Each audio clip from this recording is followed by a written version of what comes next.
Now it's time for our final Heritage Montgomery Civil War moment. Our last installment left off as the state of Maryland adopted a new constitutional amendment abolishing slavery in the state. This segment picks up with events leading to the end of the war.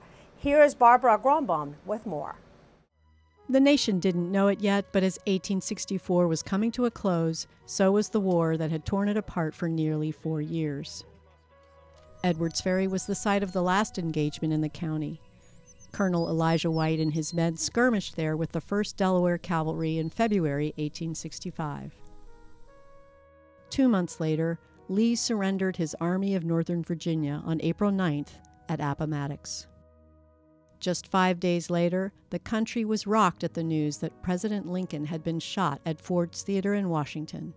Montgomery County became involved when one of the conspirators, George Atzerodt, was captured at his relative's farm in Germantown. While the farmhouse is no longer standing, it was located here, near Richter Farm Road, in a recently developed part of Germantown. Because Montgomery County residents were divided in their loyalties, there were those who remained sympathetic with the Southern cause long after the war ended. On June 3, 1913, this bronze statue was erected in front of the courthouse in Rockville. During 1970's urban renewal, public outcry called for its removal, citing racism. But instead, it was moved to this less conspicuous location next to the 1891 red brick courthouse. The Civil War remains the deadliest war in the history of the United States.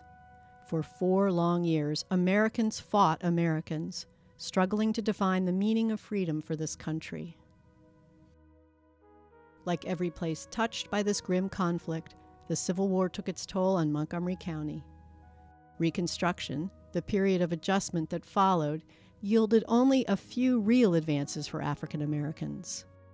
While the Constitution now afforded certain rights to people of color, another 100 years would have to pass before they began to see some benefits from the economic, civil, educational, and political freedoms envisioned at the end of the American Civil War. For County Report This Week, I'm Barbara Grunbaum.